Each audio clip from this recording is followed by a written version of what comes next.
I used to do lots of things.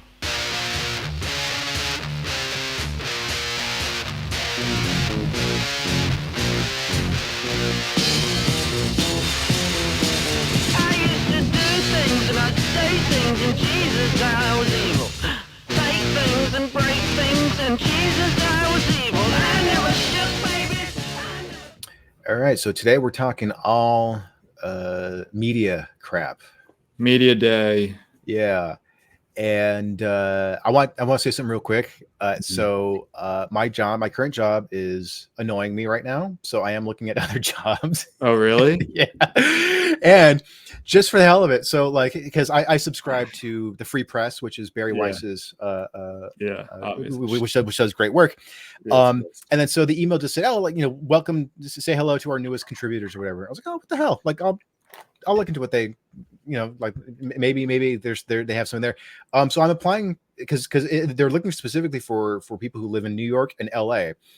So I'm applying for the editorial assistant position. Sweet. Yeah, I'm looking at it, I'm like, yeah, I can do all that shit. That'd be so dope if you worked Yeah. for them.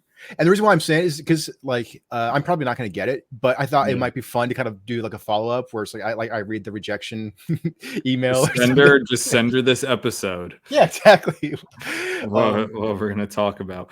Exactly. Yeah. So Well, that's cool. I'm sorry to hear that you're not enjoying your job. it might be all right, but it's but it is one of those things where it's like, well, fine, I'm gonna go pursue my dreams then. So Yeah. So all right. You gotta sometimes you gotta cut loose and let Joe fly. Yeah, exactly, man. That's exactly what the ancient Aztecs used to say, I think. So Yeah, well, you're Mexican. yeah. So speaking of Bari Weiss, yeah, she actually was the main topic for today. Yeah, so this is such a like bitchy, like jilted lover, ex-lover thing. I wrote so it's called, it's in the New York Times, which if you don't know what we're talking about, I mean, then you're probably not really into this kind of stuff anyway. You probably don't listen to this show very often.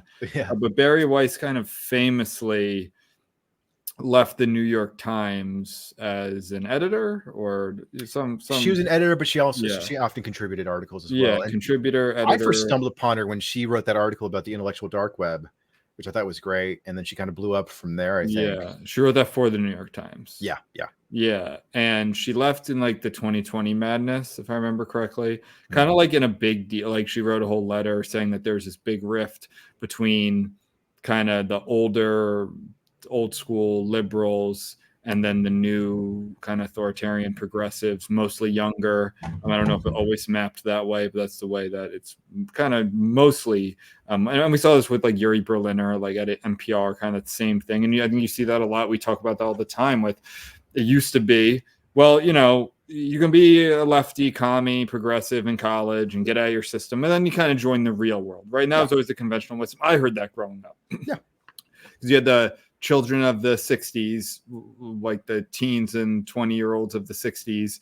And then they became the adults of the 80s who were very conservative. And then they were all, and that, because that's what the 70s does to you. And that was a conventional wisdom for a while, but then that all sort of changed where the younger generations just came into the workforce and would bully people and would, the older generations wouldn't want to say no, which also you just say like no to things, like it's not that hard. And they stopped doing that, and then it became mission creep, and you saw many organizations, especially nonprofits, just kind of crumble and disintegrate with infighting and internecine fighting over like the minutia of progressive politics. So I say all of that to say, I think Bari Weiss saw the writing on the wall there. She's kind of unabashedly, I think before she was at the New York Times, she was somewhat well known for, I think, really intense battles with a professor at Columbia, a Palestinian professor, or she's a pretty outspoken Zionist. And they would get in heated battles, and there were letters written and all of that sort of thing, which I don't know the details about. Then we talked about Columbia last episode. So she leaves the New York Times, and instead of becoming a nobody, right, or doing, because media's tough. It's tough to find jobs. And as you know, she started her own Substack and then her own company. It was called Common Sense at first, and now it's called the Free Press. And it has like tons of my personal favorite writers and thinkers. We're going to get into the details of it. And it's nonpartisan. It has, I think, people across the political spectrum. Obviously, with the value of free speech being the most important, because I mean, a lot of people talk about free speech. The First Amendment is also a free press. That's also one of the clauses in the First Amendment. So I think that's the whole point of it. Yeah, and they've been doing amazing work across the political spectrum, because there are people who are very progressive, very conservative, more libertarian, moderate, centrist, kind of politically tribalists, and they've done some great stuff with other terrific organizations. So that debate that I went to earlier this year is like did the sexual revolution fail women or something like that. That was a joint thing between the Free Press and Fire. So they're just kind of like on the bleeding edge of like this sort of like like values first, politics second organizations. So yeah, we're big fans of them over here. Yeah, and they're becoming very successful. Actually, this article lays out how successful they are. I didn't even realize that. Yeah. Which I think is great. This is an article, so I'll read the title. It's called "Bari Weiss Knows Exactly What She's Doing." Subtitle: The founder of the Free Press has built a new media empire by persuading audiences that she is a teller of dangerous truths. And this is by Matt Flagenheimer, who I wrote a note that says "sentient turd." Good, very good. And this is from August 11th of this year. So we're not going to read every page of it. I think we're going to give kind of the gist of it on our own takes. He gives kind of this backstory like we did. And then he goes into sort of the different groups that the Free Press is attracting, kind of what their goals are, what they stand for, what he thinks they stand. I think, he comes off this writer, like, I mean, there's so much to me projection here. Yeah. That it's almost like I have so many, like you see, I'm a big fan of having the actual article printed. I like the hard copy. I have so many just like circles with question marks. It's like, do you think you're making, you're not making the point I think you're making. Right. So there's also just a lot of rumors. There's a lot of, I heard that she's not perfect behind the scenes. Yeah. And also, he also like, there's that, but it's, I mean, I think the undercurrent of this whole article is that she's not genuine. And like, I don't get that at all from her. I'm a regular listener to her podcast, the Honestly podcast. I think it's some of the best. What I always say, I rip on journalists. I can't stand the vast majority of journalists, but good journalism is one of the most enjoyable pieces of like entertainment and information. And like, it is so great. I love good journalism stories. There's just so few out there. Honestly, her podcast is one of them. Blacked and Reported is one of them. And I think it's something that you should cherish and spread. So absolutely. And also just at the debate that I saw, so she was a moderator of that, and she was terrific. And what's Elon Musk's Grimes. So she was one of the people there, and I thought she was sloppy as hell, but I loved what Bari Weiss did. She did such a terrific job, because I mean, if I was moderating that debate, I would be cutting off Grimes and just moving on, because she just kept rambling about random stupid shit. But Bari Weiss was very patient, and she also was like I'm gonna take what she said and I'm gonna like steel man. I'm like sum it up in a way so the audience understands. So I thought that was just like a really nice little gesture that Bari Weiss did. I want to make sure that everybody up here, even if they go off topic, that I want to make sure that they're presenting the best possible version of their argument possible. I just thought, so the idea that Bari Weiss is inauthentic or dishonest. It's like, I think she wants to whoever works for her, she wants to make sure that they're doing their best work. Yeah, I don't get that at all from her. I listen to a lot of different podcasts. I used to listen to, I'd say, more across the political spectrum. Like I said, I think last episode, maybe 2 episodes ago, like just a bunch on the left just became unlistenable, especially since October 7th. Yeah. But I do still listen to left-wing podcasts. So I listen to a lot of different people who I know their slants, and sometimes I do eye roll, and it's like I don't get that at all from her. Right. So she says in here that she considers herself a radical centrist. Mm-hmm.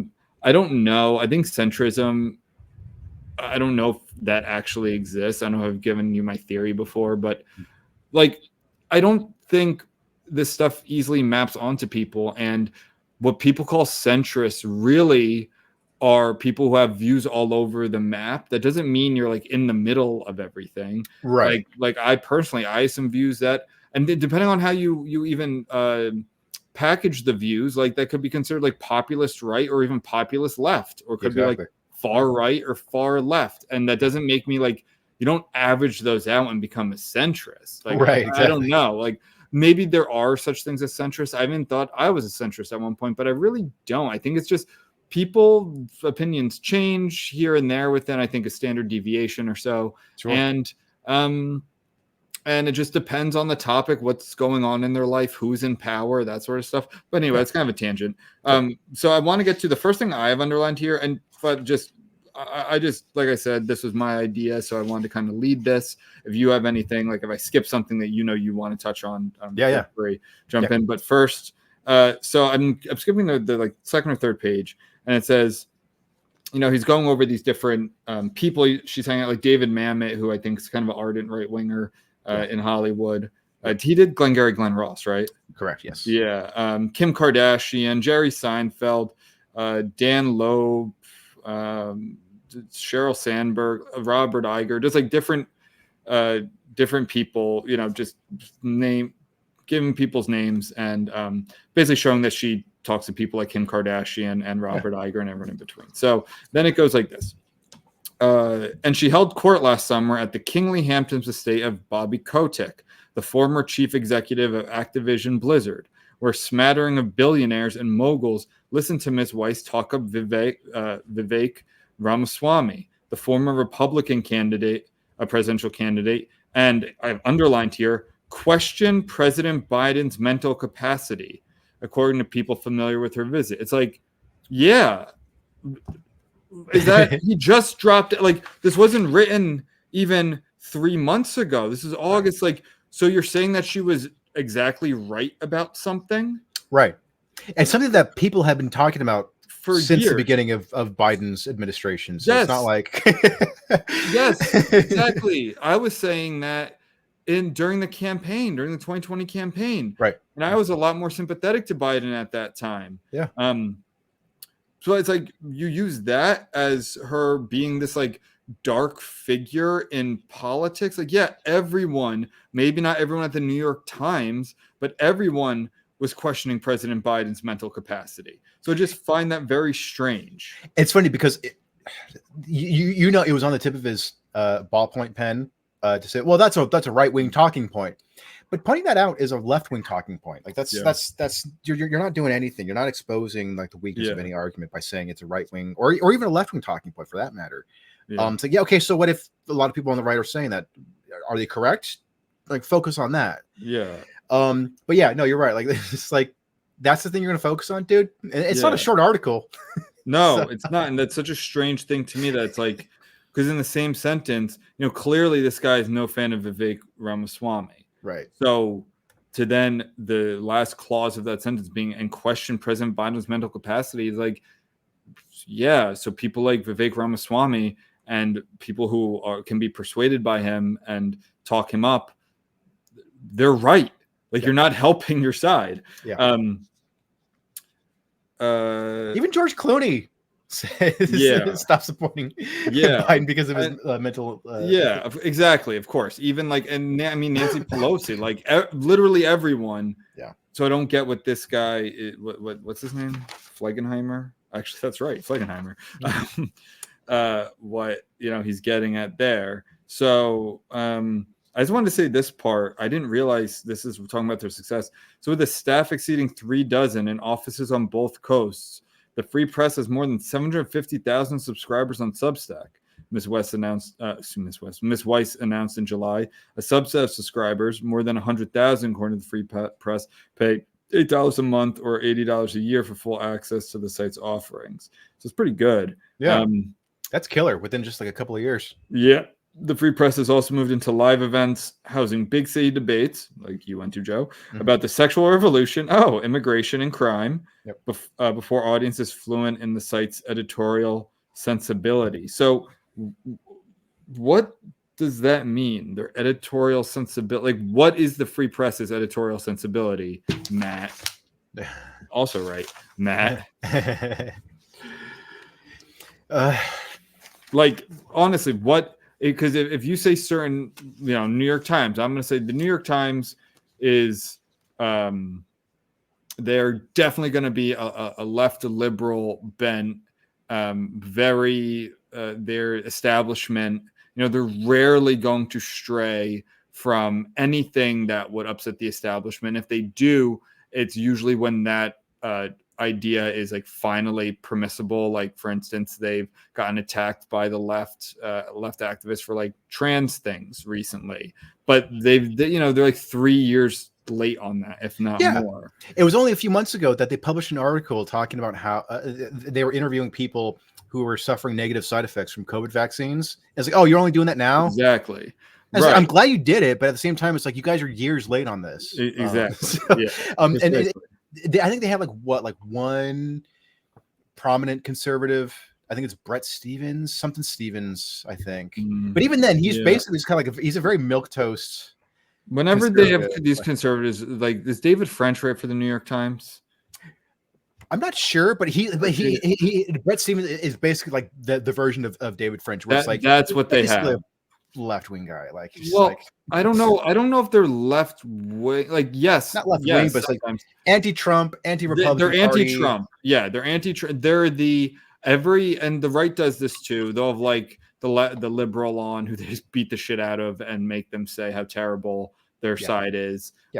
Like David French, like there was a time where I found him compelling. The more of listen, he is one of the most disingenuous people in media. Like, I've listened to him. He's one of these guys who will basically just shit on Trump, shit on Republicans, say how terrible they are, not really just promote liberal Democrat positions. But then he'll say, and by the way, all my neighbors are Republicans. Everyone around. It's like, so why do you live there? Yeah. If they're so terrible and the policies are so bad, and he lives in like this deep red section of Tennessee, well, if you really believe the shit you're saying, you'd go move to a blue city or to a blue area. And it's just so disingenuous. And there's the last thing I heard him on, I can't remember what it was, but it's like, it just made like, it doesn't feel like, I know disingenuous. It just feels like it's in bad faith.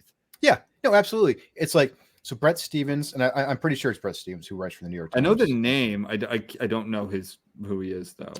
I like his only like claim to fame is that he's like the only conservative of the New York Times. David French and David Frum were like people who are like, oh, these are interesting sort of heterodox conservatives. Like they're on the right, but they're sort of more nuanced. But they've all kind of like made me go, no, you're like you're so close to just having a D next to your name. I don't know why you have an R next to your name. Like it's just, I don't know. It's just really obnoxious now. It's like, well, they found a niche. Like they have that niche, and they're the Republican liberals or Democrats and they run with it. They're like don't hate the player, hate the game. Exactly. Well, it's like House Republicans, where it's like, that's the one that we let in. Exactly. There's they still want to be invited to all the parties. They still want to be invited to the dinner parties, and they get to, the liberals get to, the Upper West Side liberals get to ask them the question, like, well, why do they vote for Trump? Why do, how you're a Republican, you speak their language, and then they'll just say like, well, they're racist or something. It's like, they just kind of confirm Democrats' most, cartoonish beliefs of one half of the country. And then they're and also don't forget the Lincoln Project. Like, well, they're all pedophiles anyway. So. That's true. Yeah, that's a whole other thing. But, anyway, Bari All right. Weiss, New York Times. Yeah. So here's another thing. So it's well, I have to read this paragraph. So, while subjects of the Free Press's work have sometimes complained about being misrepresented or caricatured, dozens of news outlets, including the Times, have dedicated their own resources to chasing the site's most attention-soaking coverage. This has included a first-person essay of a senior NPR editor who accused the organization of incorrigible liberal bias, that was Yuri Berliner, and a whistleblower account about transgender health care at a St. Louis Children's Hospital, where a former case manager claimed that doctors had hastily prescribed hormones to adolescents. So those two those were accurate. Those were, I mean, they weren't debunked in any way. They weren't overblown. I thought they were measured. They were, like that's good journalism. That's right. Whistleblowing about certain, like what? Like, why is that? And you guys wouldn't have, you guys as the New York Times, like you wouldn't have covered that. Yeah. Or at least not in the way that the Free Press did. Like, so what's wrong with that? I don't. You would think that, like, hey, we're the New York Times and we help whistleblowers. You think that would be like a badge of honor? But it's like, oh, but if they're whistleblowing, if they're blowing the whistle on things that are inconvenient for our narrative, right? It's like, well, then fuck you guys. Yeah. So pledging to fuse throwback journalistic principles, God forbid, of agenda-free fact-finding with a nonconformity better suited to independent media, Ms. Weiss conjures a world where everyone seems terrified of everything. The sentence isn't over, but I bracketed that. These fucking people had Trump derangement syndrome for like 8 years. Right. And you have the nerve to say that she's conjuring a world where everyone seems terrified of everything. Are you kidding me? Yeah. Like, that's so disingenuous. And I can't believe that, I can't believe this got published, is what I'm trying to say. I'll finish the sentence. Defying the online mob, stating the obvious, being canceled, with Bari Weiss as the blazing exception. Like, I can't believe that this made it into print and that they have the nerve to say that she's, incubating a basically what would be like reactionary politics. Right. And here's the other thing, like there's so much data to back up the idea that especially young people, like anxiety and depression have just skyrocketed in recent years. Yeah. I'm sorry. A huge chunk of the population, especially in Western countries, in countries that are not ravaged by war or poverty or famine, living pretty decent, comfortable lives, and yet they are terrified of everything. They are terrified of offending someone. They are terrified of being offended. They are terrified of the idea that the world's going to end within their own lifetime because of climate change and white supremacy and the patriarchy. Yeah, I mean, there's so much fucking data on this. So, like, yeah, maybe it's an overstatement to say that a world where everyone's afraid of something. It's like, yeah, but anxiety across the board has skyrocketed in countries that are pretty livable. So so it's not like Bari Weiss is she's not giving red meat to like radicals or anything like that. Like this, there's a lot of data to back this up. Yeah. What did I want to? So I'll continue. She's just unafraid, and I think that confidence scares a lot of people," said Jeff Zucker, the former CNN president and avowed Free Press supporter, saluting Miss Weiss's antenna for how a huge swath of this country feels. I thought Jeff Zucker is he not the current CNN president? Oh, I didn't know. I guess he must have had a short tenure there. Yeah. Anyway, it is a salon for the privileged laments of the powerful, said Wajahat Ali. I'll get to him. A writer and commentator who has encountered Miss Weiss socially and debated her on television, masquerading as the grievances of the oppressed. Wajahat Ali is also like a race baiter, completely acts in bad faith. I basically know him solely from Twitter, but he constantly just has the most like kind of deranged race baity, liberal Trump derangement syndrome type tweets. And you're quoting him. It just shows that you have like no self-reflection as the New York Times to quote someone like that. Yeah, he's a bad source Yeah, he to cite sucks. in the paper of record. Yeah, right. The paper record, the gray lady. I know. I want to skip a little and come down to she speaks persuasively about the need for a more civil discourse, while sometimes evincing a casual disdain for subjects of her site's reporting, with slashing generalizations about hip young people with pronouns in their bios and other ostensible ideological foes. And this is a serious sentence that comes next. Parentheses, the free press has at times declined to use the preferred pronouns of people it has written about. I just wrote next to it guillotine, because that's like we should line them up and shoot them in the back of the head. Has anyone ever asked you what your preferred pronouns are, Ben? No, never in like a serious situation. Oh, okay. It's happened to me once. Yeah, I also don't live in California. I know. It happened to me from a coworker, and I just remember like he had known me for a couple of weeks, and it's like it's not fucking obvious. I know. I would have said Your Highness, His Highness. I know. Or Your Majesty, His Majesty. Because it's definitely one of those situations where it's like, man, I should have said that. Yeah, I identify as a monarch. I did not ask him his because I just didn't give a shit. No, you're a dude. You're obviously a dude, and if you think otherwise, then you know. So, like, I know. I'm sorry, but it's like it's just the data just tracks so much, though. Like, whenever there's somebody who puts their pronouns in their bios, they have stupid opinions. It's just like the graph was like causation and correlation. The correlation to bad takes and pronouns in bio is a up sloping curve or whatever it is. Yeah, I'm seeing. I feel like there's less and less of it now, but it still exists. Yeah, I think it's like I don't know. We've said this for years. If like a lot of it's nonsense. Yeah. That doesn't mean there aren't trans people and you transition from one to the other. Sure. And maybe there's a period where it is confusing and you may want to announce them like, hey, I'm transitioning from male to female and I would like to, I like to be called a she because that's what I'm transitioning to. And I think that's fine. Yeah. And I would totally respect that. But no, I'm not going to call you like Jur.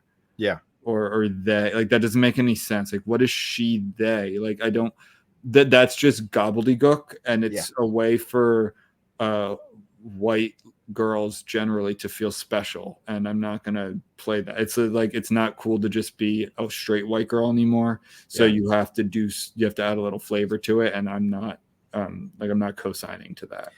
No, I agree. And I actually met someone.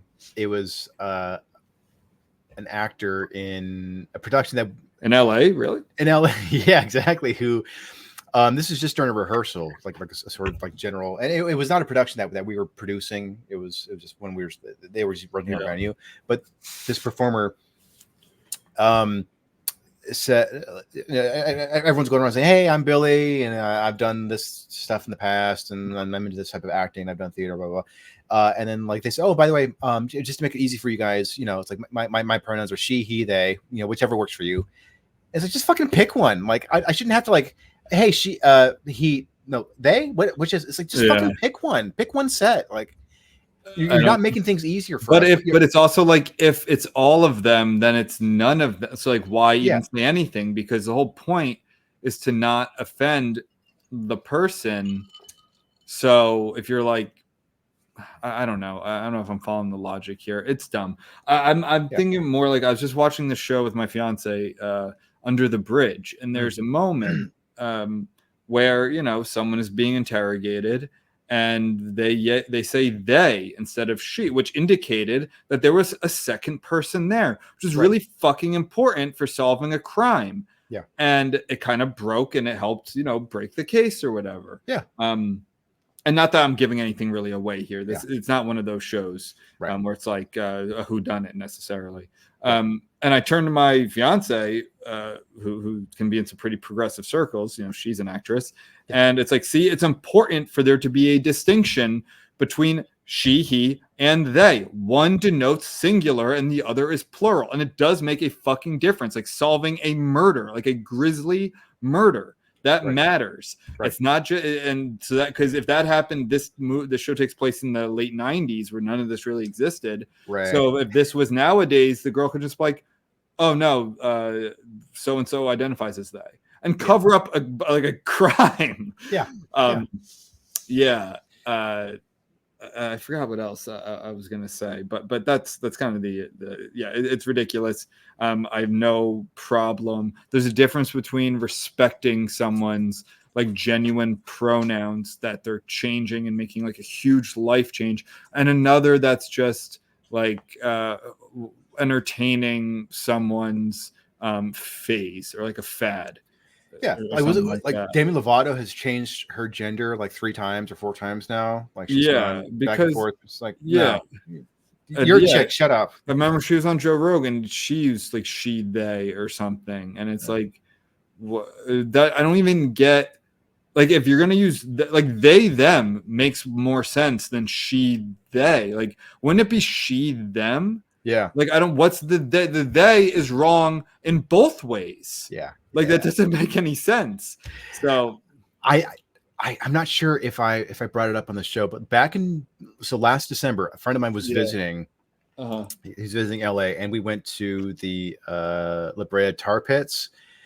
And so they have like a natural history museum and shit, and it's pretty cool. And so like they have like actual, as far as I know, like, you know, like archaeologists and stuff, like working on bones and stuff. It's one of those things where it's like they're behind glass and you can see them like, you know, like dusting off bones and stuff. Sweet. But there was one person, it's obviously a female, but like the tag said she, they. And I'm like, come on, like you're working on bones. Like you should be able to tell the difference between he and she. Like don't do that.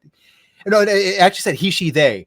And it's like, oh, come on. Like I do not trust you to be able to like determine the biological sex of something that died, you know, countless centuries ago. What the fuck are you doing here? It was laughable. I almost wanted to take a picture of them and be like, this is like the quality of scientists that we have nowadays. Like, dude, I don't know what the fuck is going on out there. Like, not to go on a side quest here, but like what's going on with UCLA med school? I was like, a bunch of them can't even pass like the basic, like absolute basic ground level, whatever kind of tests you have to do. I'm not talking MCATs, but like just the shit that every doctor has to learn, even if you're not specializing in that. That's terrifying. Right. Like, and it's all because of DEI bullshit. Like that's one of those things where like, if I saw a doctor who has UCLA as like their, you know, school, I would like be concerned. Maybe unless they're Indian, then I'd be all right. You're probably fine.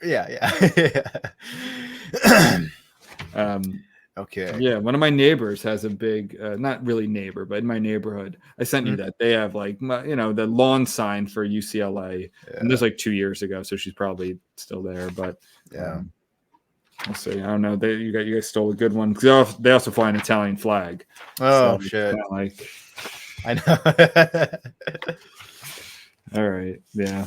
They come back. They're like, hey, Dad, I was at the Palestine protest. Like, real quick, I want to touch on this paragraph that you read. Touch it, baby. Oh, yeah.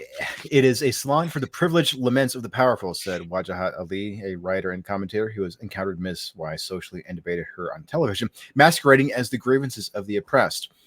I mean, just because a wealthy person is talking about it doesn't automatically mean that it's not worth talking about. Yeah, I'm actually glad that you reread that because I read that paragraph and it's like they're not masquerading the grievances of the oppressed. Yeah, like they're journalists. They're bringing up important issues, like all different types of issues that aren't them. Like I don't know. Like again, of course, it's Wajahat Ali who's just so fucking acts in bad faith that he would frame it that way. And there's no pushback here from this writer. from Feigelberger or whatever. Flagon bitch or whatever. Yeah, Flagon bitch. Flagenheimer. And it's like it's also it's such a fucking insult to people who have lost their jobs for trivial reasons too. Where it's like, well, you're part of the, you're like you're a 1%er. So what do you understand? It's like, no, I worked at a Home Depot and then I got exposed and because I said something stupid online and then I lost my job. Yeah. So it's like, no, fuck you, Ali. And Flagon dickhead. Yeah, that dude sucks so much. So moving on, here our boy. So Christopher Rufo, the conservative activist behind campaigns opposing DEI and critical race theory, called the Free Press the most successful media venture in the United States if you're measuring it on elite influence, and a beautiful off-ramp for the kinds of former center leftists that he envisions pulling all the way to the right. Sold. Sign me up. My own personal campaign, this is Rufo, my own personal campaign is to radicalize American elites and to create a kind of defector class, Mr. Rufo, who has written for the site, sent an interview. Among those kinds of likely converts, I think you'd find a lot of people who have read the Free Press. Yeah, like what Christopher Rufo, a lot of what he believes in and pushes for is actually like hugely popular amongst Americans. Like, a lot of it's very, very popular. Do they go too far in some instances? Yeah, I think so. I think like some of the things that they've done at the New College of Florida is too much. I think that's a reaction to just how crazy so many. And I think it's honestly a middle finger. Because New College of Florida was like this tiny, progressive, liberal arts school in Florida, and I do think it was a big middle finger to say, "Fuck you, we're taking this over." Yeah, and putting people, like all different types of people on the board and changing the school. Yeah. I think it's a drop in the bucket for the issues of progressivism on American campuses. Right. But I think a lot of what he believes in is actually, and all he's done is just open people's eyes who for so long just took for granted that their kids weren't being indoctrinated at schools. And I think COVID exposed a lot of that. Kids were learning at home and parents were like doing the dishes, listening to what the teachers were saying, like turning their head and be like, what the hell are they teaching you? Right. So it's very popular. I'll say this till I'm blue in the face. California, one of the bluest states in the country, during the election where race was at the forefront of 2020, voted down affirmative action. Yeah. California, 2020. Yeah. If it was going to pass anywhere, maybe like besides Vermont or something, it would have been California in the election of 2020. And even then, they did not pass it, mainly because a lot of Latinos and Filipinos and Asians and other types of Asians don't like that shit. Yeah. Even a lot of black people don't like that shit. I think actually like it's not even a vast majority opinion of black voters. Yeah. So it's like this shit is just not popular. It's only popular amongst like overeducated elite liberals, and they have their lackeys who they'll like trot out to promote it in whatever bullshit union they have. And again, I'm a big union person, but like these BS like teachers unions who are isolated. Or I should say more insulated, and they were finally exposed. And I think a lot of people they don't like that's what their tax dollars are funding. Yeah. And I think that's why you've seen such a push in school voucher programs. Even like in Pennsylvania, it was a Democrat governor who I think will be our president one day. I do. I think Josh Shapiro is going to be our president one day. That's just my call.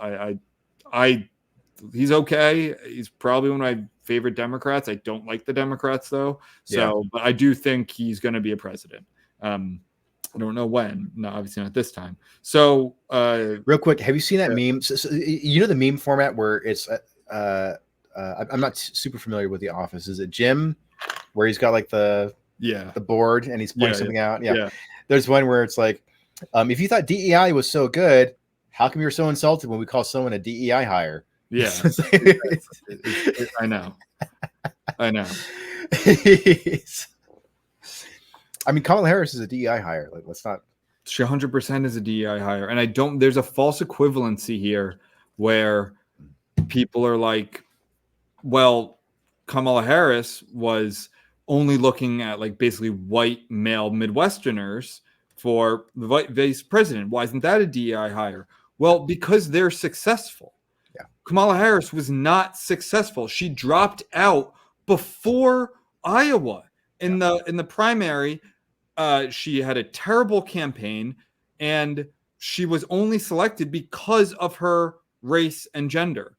Yeah. That Biden could have found a much more capable. And while she was the vice president, she was extremely unpopular. Now I understand she's popular now. I think she's in a honeymoon phase. I think Trump will attack her, as my name suggests here, the Kamalian. She's gone back. She's flip-flopped. Yeah, she's flip-flopped on every single position she's ever had. She hasn't given an interview yet. I started a count on Twitter of the amount of days that her and I have given the number of interviews for Democratic nominee for president of the United States. We are both at 0 still. and that's why she's a DEI hire, because she sucked and was still selected. Yeah. The guys who were being selected for her VP, yes, she was doing it based on gender, male, and race, white, and place, Midwestern, but they're successful governors of these important states, not unsuccessful, crappy governors or senators or whatever it was, like Mark Kelly, Josh Shapiro, Tim Walz, and Andy Bashir. Like, they've been reelected. They're successful at what they do. And I know Kamala Harris was the Attorney General of California. She was the mayor of San Francisco. We don't have to get into how she got her first appointment, but she was not successful, and that's why she's a DEI hire. Biden could have looked at the electorate, said, I really need to pull out the black vote. A big reason why Trump won 2016 was because black people stayed at home in certain cities. It's because they didn't want to vote for Hillary. I get that. I do understand that. But he could have hired someone who actually was good at their job and actually was a contender, and he didn't do that. They could have picked a black House member or a black senator. Actually, I don't know if there are any black women senators now that I think about it. I don't think there are, unless I'm blanking on one. But he could have done that, and he didn't do that. That was like when people were saying, Glenn Youngkin was only winning because of racial stuff. It's like his lieutenant governor is a black woman. All right. So anyway, we're stuck with the grand cackler. Yeah, the cacinator, I call it. She hasn't given a fucking interview in the whole time, and it's working, and it's driving me nuts because she doesn't stand for anything. She is just a chameleon. Yeah. I don't have that much more here. Let me. Oh yeah. So then I skipped a little here because we are running a little long.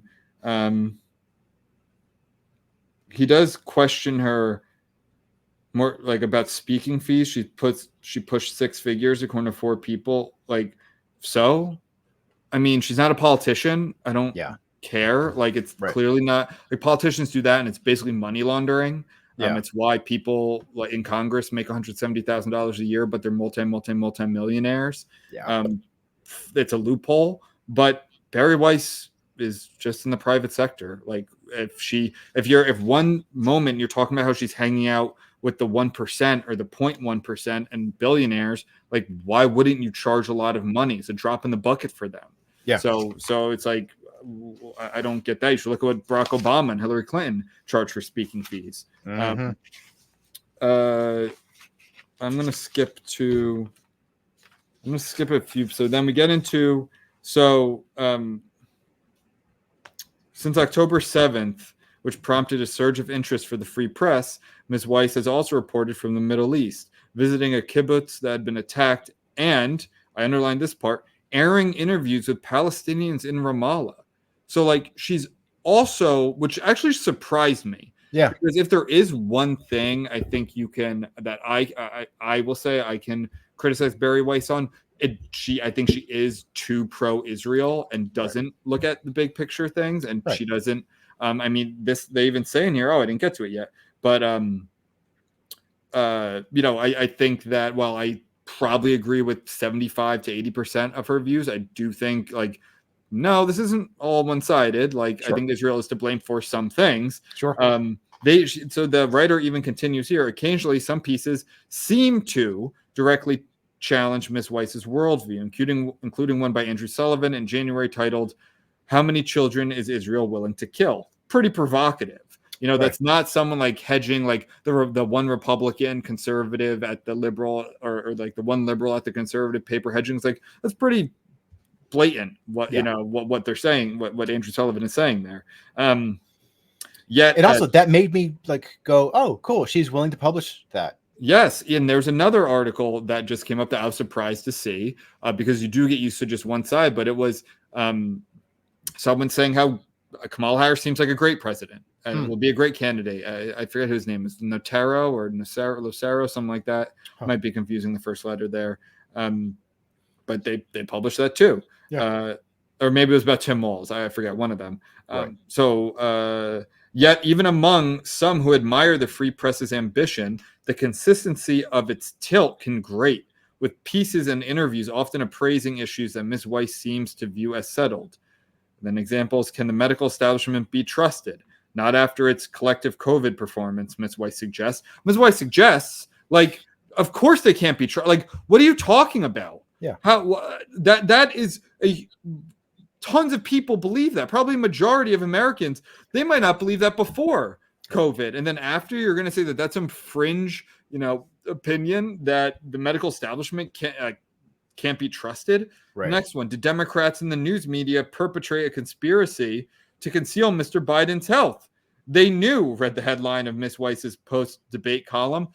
Of course they conspire to conceal President Biden's health. Like, what are you talking about? That is so obvious.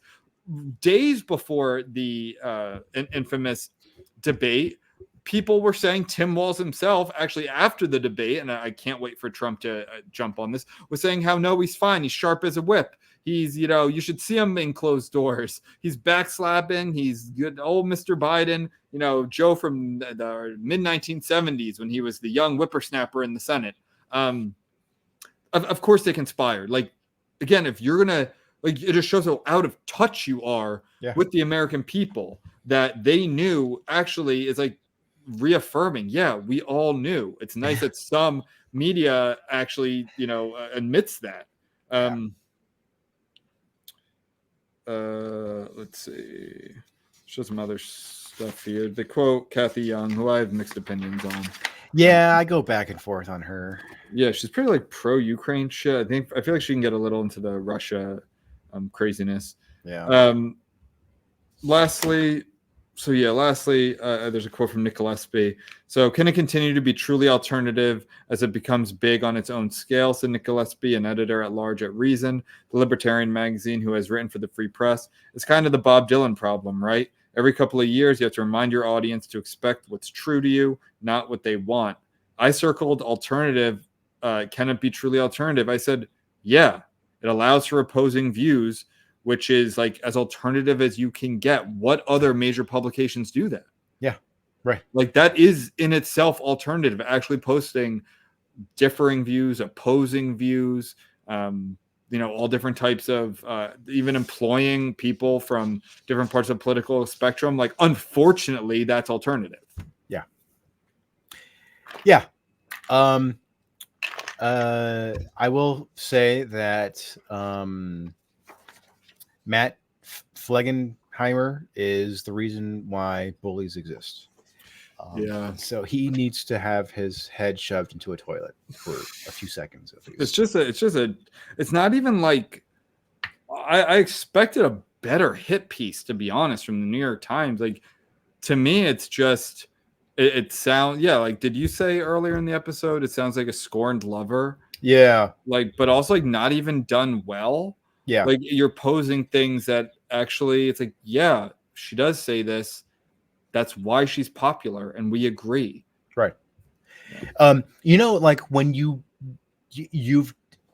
decided that you do not like someone, and probably for a good reason, like you think that they are a jerk or they're arrogant or something like that. Yeah. And then every little thing about them starts to bug you, where it's plus like, he's got dumb pants, and I don't like his shoes, and he the way he pronounces centennial, it really bothers me. Where it's like, does this feel like that? Where it's like maybe he had like some like legitimate gripe with Weiss, and I'm not even saying it was her fault, but it just seemed like maybe she genuinely got on his nerves. He's like, yeah, well, plus she she believes that that there are only two genders.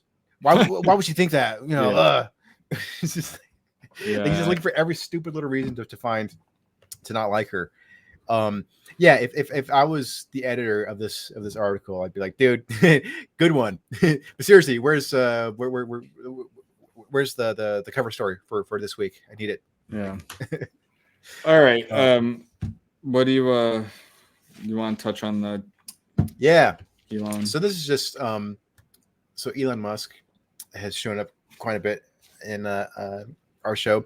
So this came from The Independent, and the article is called "How to Delete Your X Account After Elon Musk's Vile Site Helps Fuel Far-Right Riots." This is such a bitchy, petty thing to do. So there have been some riots and stuff in the UK, and I've barely been following it because I just don't really give a shit. But I'll just kind of skim through it a little bit. This is a pretty short article. Yeah. After misinformation fueled far-right riots amid a surge in hate speech on X, some have questioned whether it is time to close their accounts. Some, as it's just like some random user on X. Yeah. Labor minister. It's like two of my friends.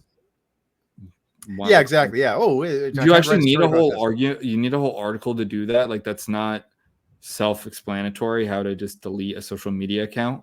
Yeah, it just reminds me of like when Musk bought the platform, and then you had a bunch of celebrities going, "I'm moving over to Mastodon or whatever," and I'm closing down. Like, you have to declare it to the whole world that you're. And they also didn't do it. Exactly. Yeah, most of them stayed on. Like Ron Perlman and Mark Hamill and these other just Hollywood turds. Yeah, I believe they're all still on here. Yeah. Labor Minister Jess Phillips labeled the platform a place of misery, while Liverpool Mayor Steve Rotherham said it is time for politicians to consider leaving the platform.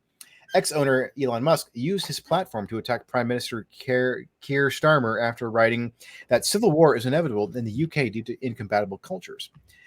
Mr. Musk, who bought Twitter in 2020, made a series of jokes about UK policing. Did you see this? Of like the UK police saying, "Watch what you post" or whatever. Yeah, they can fuck right off. Like, yeah, I'm glad that they got kicked. Like, they got suspended too from Twitter. Oh, did they? Yeah, they did. Wait, why? I think it was because of like violations of free speech or some shit. Like, that's great. Oh, you limey bastards. Yeah, dude, that's the funniest fucking thing ever. Mr. Musk, who bought Twitter in 2020, made a series of jokes regarding the country's approach to inciting violence on social media. Responding to reports that a person had been charged for a post on Facebook, he wrote, "Is this Britain or the Soviet Union?" I mean, that's a good question to ask. I mean, yeah. So so this is just kind of like some backstory, just kind of shitting on Musk, and then it goes to the real meat of the section: how to delete your Twitter X account. It just seems so weird that you would take like the instruction manual and turn it into an article. It must have been a really slow news day to do that, and it just goes step by step. Before you delete your Twitter X account, you first have to deactivate it. This is easy to do in the mobile app or on desktop, but the two are slightly different, and it just goes on and on. It's like you do not need to go to the Independent to look this up.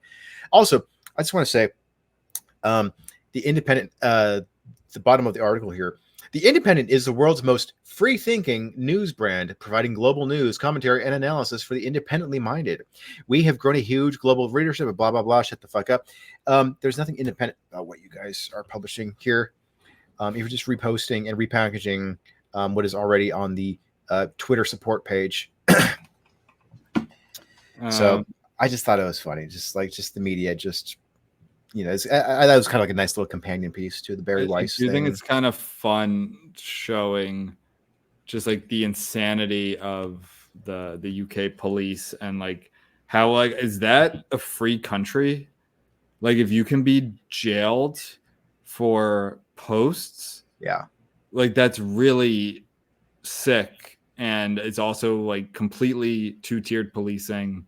Yeah. They have legit issues. I agree with Elon Musk that immigration is a problem there, and it is a clash of cultures. we don't have that issue here nearly as much. I think name some enclaves, but Sure.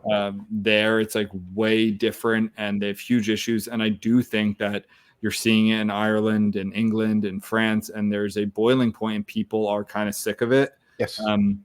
And yeah, that's like, you want to call it civil war. That's like, civil wars don't really happen in these countries anymore. That's more like Syria, there will be civil wars. Yemen, where like everyone's armed, and like it's going to be more of like civil unrest, right? And it's going to continue. And people and like the article here says, yes, it was falsely attributed to. It wasn't a Muslim person who stabbed these 3 girls in Liverpool. It wasn't even a asylum seeker. It was, a child of immigrants from, I think, Rwanda.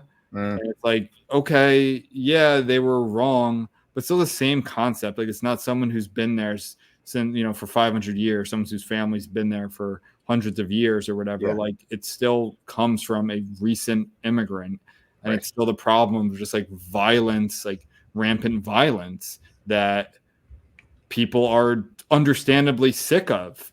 And it's like, yeah, this time it wasn't a Muslim person, but like they definitely punch above their weight in that sense in these countries. Like, they just foiled the ISIS plot against a Taylor Swift concert. Yeah. Like, can you imagine the carnage that would have happened there and how horrific that would have been? I feel like no one's fucking talking about it. Yeah. Like, it's like, how many times does that have to happen? Like, there is a legit issue that this time, yeah, it was wrong, but how many times is it, the same fucking thing? It's a young Muslim man, young Muslim guy who is stabbing people, who's shooting people when they make up a smaller part of the population. Like, no one ever, and people are like, oh, well, it's 1.5 billion people. They're not all violent. It's like, yeah, but when did you need a majority to cause mayhem and destruction? Like, it can be a fraction of a percent. Right. It's still horrific. And so I think the point he's making is like, yeah, you fucked up. The immigration system is broken there. You tried to fix it with Brexit. It's not working. Right. And you're going after people who are like, no, you shouldn't they shouldn't just attack people. They shouldn't burn stuff down, but they don't want the shit in their neighborhoods anymore. They don't want, they want the basics of a government, and that's to protect them from people who are like, shouldn't be there. Right.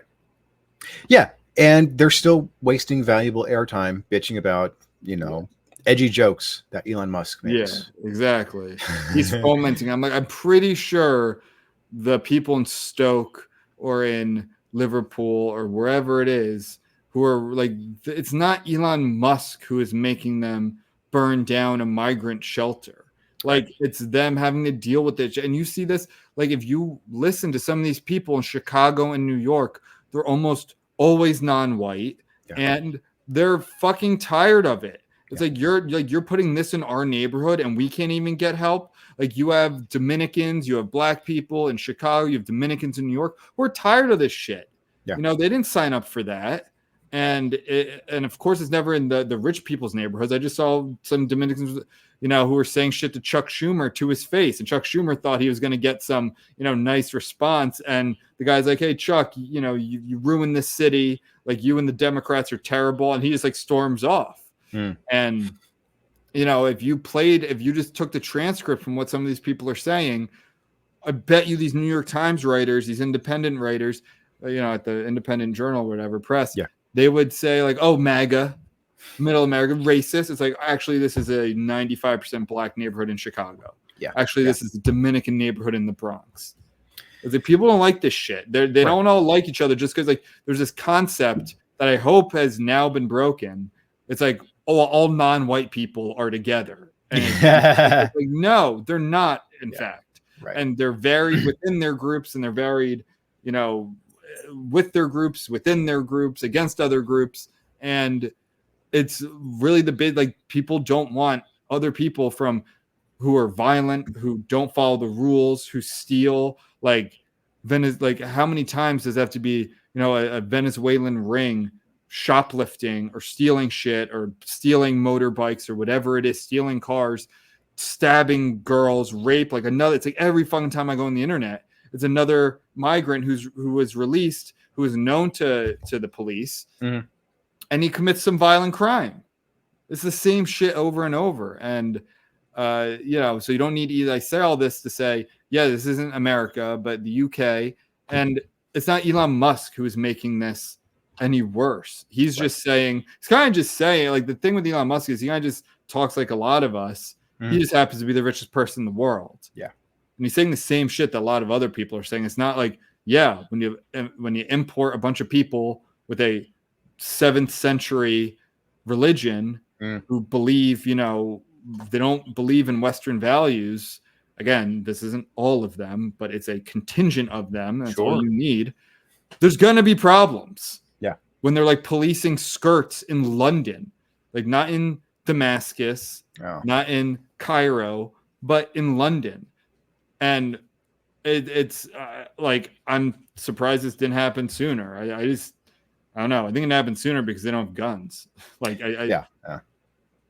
There's a fallacy, which I think is kind of it's a fallacy of like, oh, you think that's bad? Well, what about this other thing that's much worse? Why aren't we talking about that? Yeah. And I understand it, but there are times when it's appropriate to bring up, and so I think this is a great example of that. It's like, yeah, why are you guys complaining about Elon Musk's edgy jokes on Twitter? There are much bigger things. And it's funny because they actually mention the bigger problems in that article, but they just sort of like, yeah, there's a problem. But oh, hey, Elon Musk, Twitter, social media. It's like, no, you guys have much bigger things to deal with. Right. Now. Why don't you like get men to like stop stabbing? Like, you ever look at the pictures of like the sex rings that are going on there? Like, they're not the white British guys. Like, that's just not what's going on when you have these grooming rings or whatever. I mean, I just don't get why. I don't know. I won't get into a whole immigration thing. Like, I don't think it's hard to say, like, no, we're going to vet the shit out of people. We want immigrants. Immigrants help build the country. We want people who are going to respect laws. But it's like, no, you don't just get to come here. Right. Like, I don't see what's so hard about that. I think that would be wildly popular. Yeah. And just how TRM is going to become wildly popular at some point soon. That's right. Any day now. All right. We'll wrap it up. Stay reckless. Stay reckless. Follow us on Twitter and Instagram. While staying reckless. And be sure to donate. You have to donate, actually. So we have the sign up for the Patreon. It's all in the show notes. You can send us, you can buy us a beer on PayPal, as we call it, or sign up for Patreon with all different tiers of merch. Follow us on Twitter, Instagram, follow the Medium page. And if you have suggestions for things for us that you want us to cover, or just like questions about me, I guess Ben too, feel free to send it our way. We'll talk about it on the show. We'll give you a little shout out. So all right, check the show notes. All right, everyone, stay reckless, fight the crits. Fight the crits.